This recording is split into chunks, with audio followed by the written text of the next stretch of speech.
Join me on this episode where I film and photograph hundreds of eagles.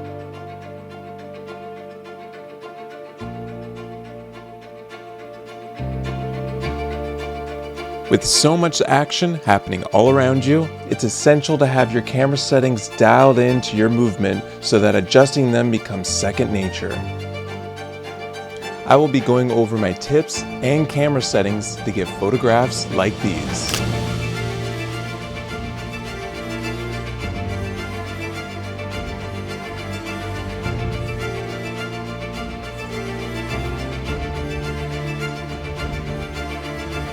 If you're new to this channel, my name is Shannon and I'm a full-time photographer in beautiful British Columbia. Whether you're here to learn, be inspired, or simply enjoy some stunning visuals, you've come to the right place. Subscribe to my channel if you want to see more videos like this.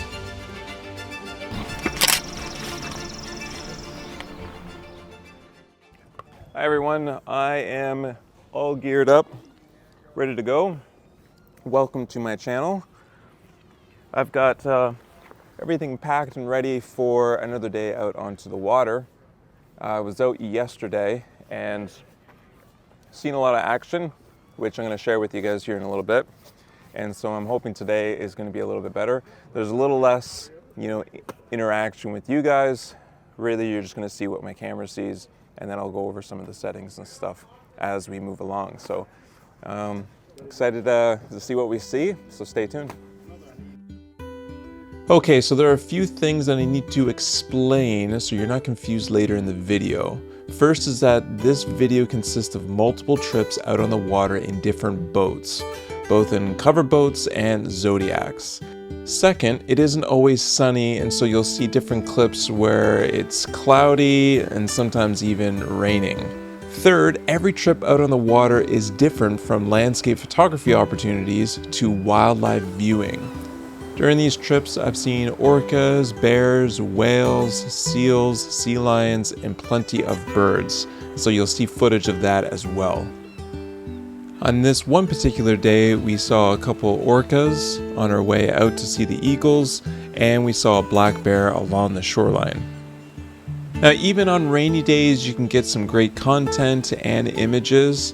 And it's an important reminder to always be ready when you're out traveling along the water, because wildlife pops up at some of the most unexpected locations.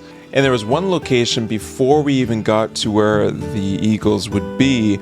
I looked out and I managed to just capture in time this eagle coming down and grabbing a fish out of the beautiful reflective water. And you can see that my exposure is a little high. Now the rest of the scene is nicely exposed, but again, that head and tail feathers are a bit bright, and we'll talk a little bit more about properly exposing the eagle's head and tail feathers. Now my first couple of visits, there wasn't any action. We had eagles, they were up in the trees looking down at the water, but they weren't flying out and catching any fish. Now, just because the eagles aren't flying and catching fish doesn't mean you can't get any cool shots. Whether it's a gnarly portrait, or maybe you want to get some close-ups of the talons wrapped around branches or on the rocks where they're sitting. Now, these are all bald eagles, but some of them don't have their white head and tail feathers until about 5 years of age. Now, on this day, we didn't see any eagles catching hake, but we did get a report that a humpback whale and calf was just a stone's throw away. So we quickly rushed over to where the humpbacks were, and we got some great footage.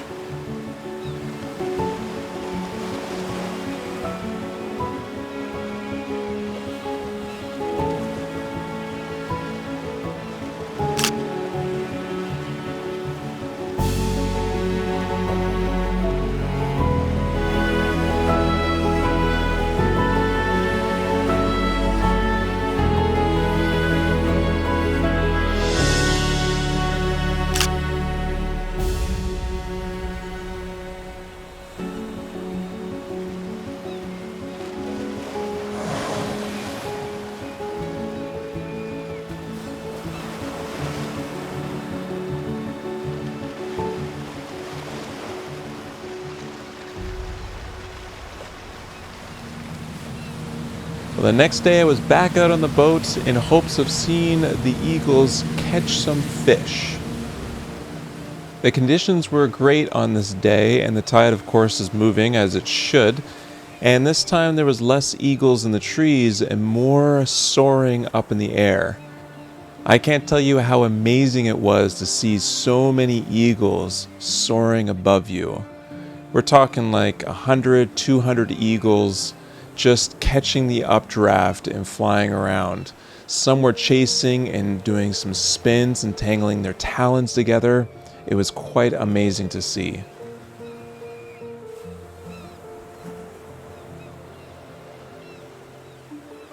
So we love these moments, we love seeing other wildlife, the whales, orcas, bears, but when are we going to see the eagles catching fish?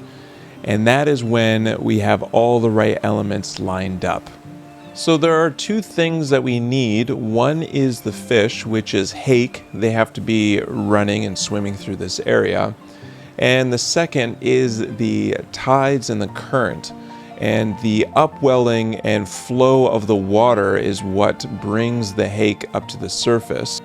Now the tide changes can be extreme when you get the water flowing inwards past some of these islands and channels, and you can see in the video there's a steep drop off in some of these areas where the water is obviously filling up from high tide, pushing into all the different bays and inlets.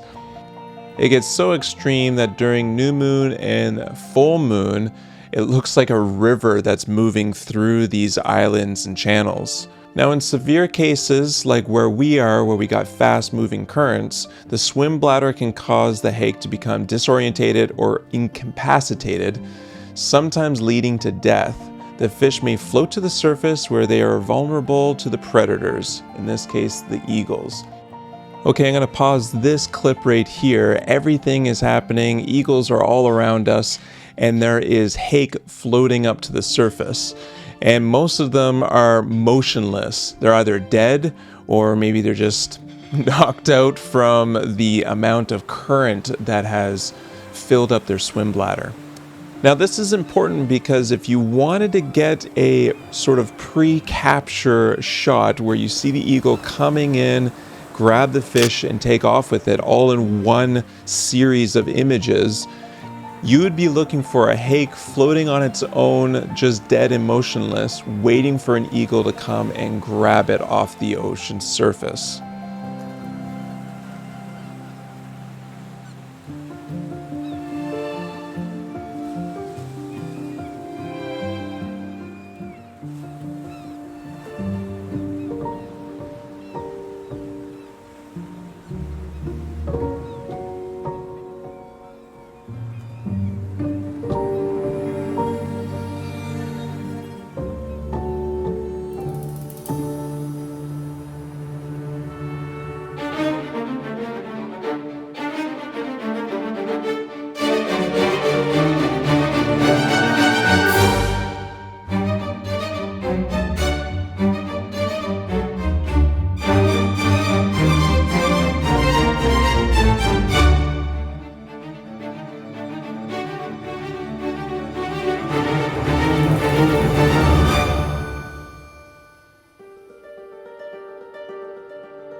Okay, so while I'm out there and the action is happening, basically whatever you have in your hands and on your body is what you're going to be photographing and filming with. It could go on for 25, 30 minutes non-stop action, and you want to make sure that you're ready. Your camera settings are very important to go ahead and look over, make sure that you have the settings that you want. Yeah, you don't want to shoot the whole day and knowing that photographed and your shutter speed was at, say, 1250 instead of at 2500.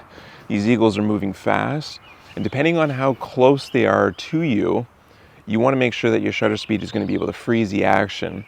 And so the closer the eagles are to you, the faster that movement is going to be. And so you need to have a fast shutter speed. The further away, obviously you can slow things down, but don't go too crazy. Faster is better, especially when we're shooting in the middle of the day. It's going to be bright enough to at least have your ISO go up to like maybe 600 or so, just so you can nail the shutter speed.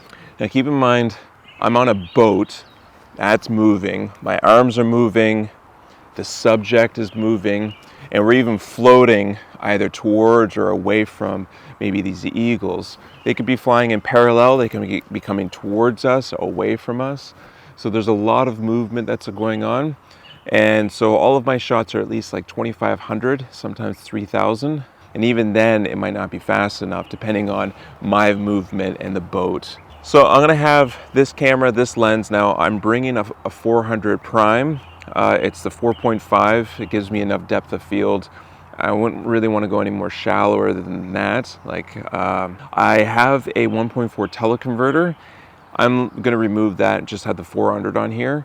The ones that are further away, you're gonna get more heat haze. They're gonna be softer images. So I'm gonna be concentrating on eagles that are gonna be closer to us. And 400 might even be too close. That's why I bring the 70 to 200. But like I said, once the action is happening, you might not have time to go back and swap things out. So if you're on the back of the boat and your bag is up in the cabin, that's a lot of time wasted trying to swap out lenses. So what do? Well, you could have this on your body or like in a small case, maybe down around your feet. So that might be one option so that you can go ahead and quickly swap out. Now on the back of a boat, it's different because you get to walk around. On a Zodiac, you're basically glued to your seat. You're not really walking around. You can kind of stand up and turn around. And this is where your gear setup could be a little bit different. You can have all of this gear at your feet, and so you could probably swap things out. So it depends on the vessel that you're on. Zodiac has its benefits and it has its cons over a covered boat. Obviously with the Zodiac, there's wind that's going to be blowing and you're out in the elements all day. So if it's raining, you could get soaked just getting out there and then coming back. You might be a little bit more fatigued in a Zodiac, but once you're there, you have a lot of view because the Zodiac's wheelhouse is quite small. You don't have this big cabin, and everyone's in their seats, and you can kind of shoot over them, next to them. But if you can't swap out lenses, this is where this cotton carrier chest thing really works out. So the camera that you're viewing me on right now is my Sony A7C, and I've got a 20mm lens, I think, on there, so super wide. That'll clip right here, and any of the action that's happening where I want to go ahead and film and photograph the whole scene, I'll just pop that off and film that.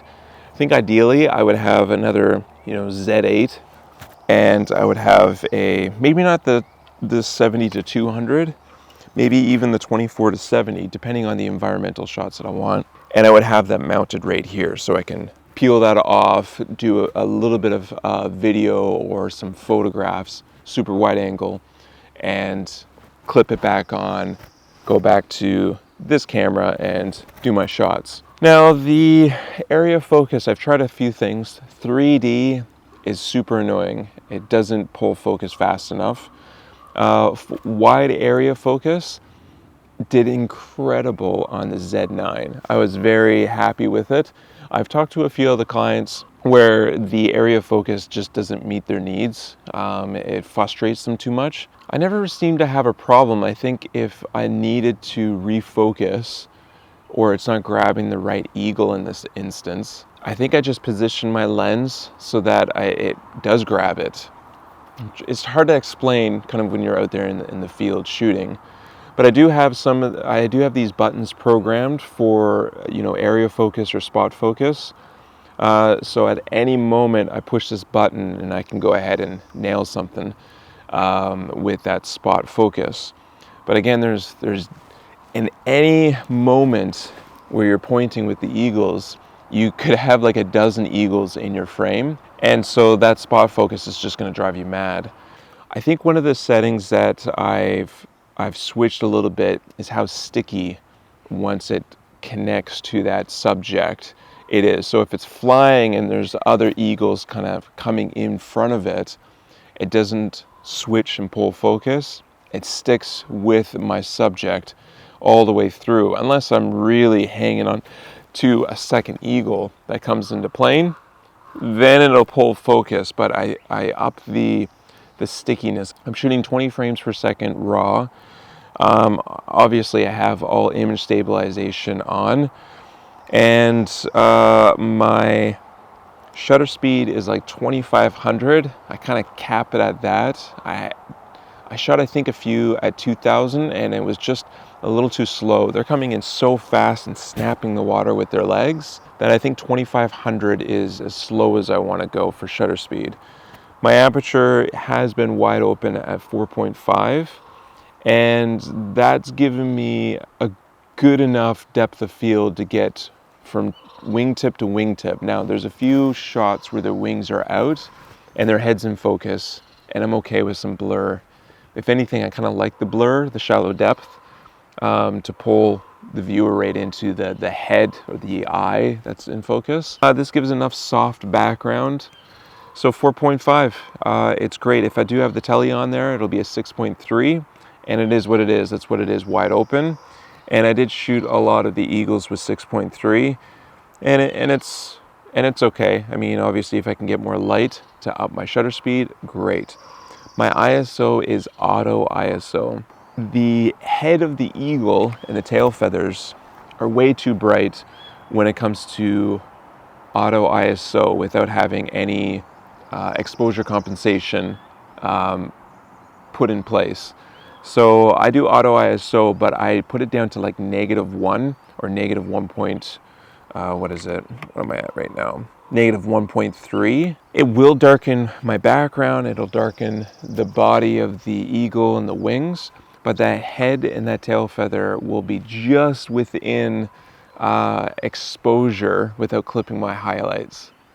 So in Lightroom, I can bring up the shadows, but the highlights, I didn't clip them. So when I pull down the highlights, I get some detail in the feathers of the head and the wings.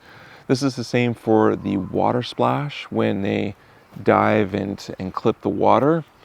That water is super reflective and white, and you can really overexpose those elements that really make up the shot. The action, those water droplets, the head. I didn't try shooting any vertical. It was all horizontal because we're dealing with the ocean, and when the spray and the eagle clips the water, the eagle's like way over here. By the time the water spray kind of curls back, so you're mostly dealing with like wide angle or even pano shots. So I shoot mostly horizontal. I can crop vertical for some of the shots if I need it. Before I forget, I do have a workshop that's posted on my website. I'll put a link down below, and there's 2 dates for 2025 if you want to join me on a multi-day workshop going out photographing these eagles as well as whales and other wildlife that we see. So check that out, links down below. I'll see you out there.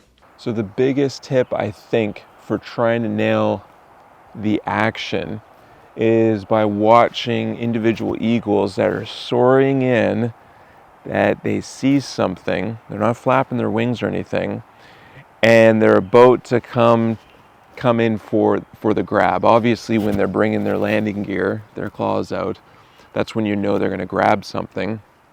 So I actually look over my lens and I just see what sort of action's happening. If I see an eagle coming in, I position it where I'm still not looking through the viewfinder. I'm just looking to line up my lens with the eagle. Then I put my head through. Sometimes I even push the back button focus and I actually shoot even before I get my eye to the back of the camera. It's a little bit of a cowboy move, but I've been surprised by the shots where I want to get the eagle slowly coming in for the whole range of shots. Because one of the things that I would like to do is stitch together multiple images where you're seeing the eagle in every motion, coming in, grabbing the fish and taking off in one shot. So obviously it's a composition of, say, like 5-6 images all in a line. So how to get that is to be able to capture the action before it even happens. By the action I mean the fish grab before it even happens. And a lot of the times you might be photographing the scene before your eye is even up here, because you need to first find it, because there's eagles happening everywhere, and if you just had your head glued to your camera looking around, you're looking around at 400 mils all over the place, and so your accuracy I don't think is going to go up if you want to get as many shots as you can during that chaotic moment. Now, to prove my point on how chaotic and fast this all is, let's take a look at some slow-mo versus real-time.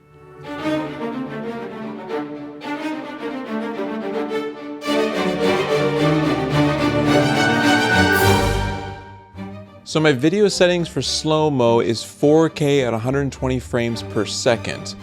Now my shutter speed is 1/250th of a second. I'm on auto ISO, but if the ISO is as low as it can go, my aperture will then close down to properly expose the video. Now, if you're someone who does video all the time, you'll know that ND filters are great to control the lighting so that you can have a really big open aperture to get that beautiful smooth depth of field. I'm not doing that because I'm constantly switching between video and photos.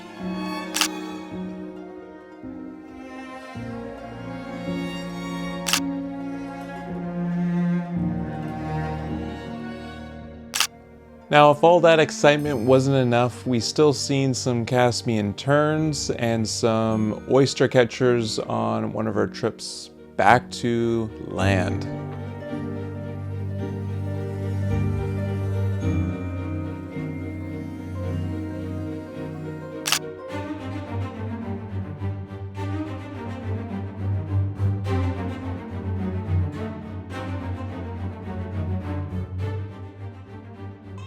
Nature's water bomber.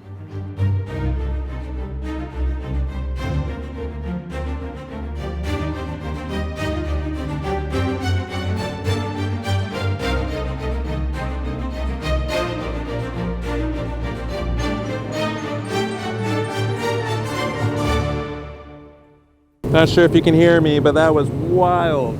So if you like this content, please give me that thumbs up and subscribe, because on my next episode, I'm out photographing coastal wolves.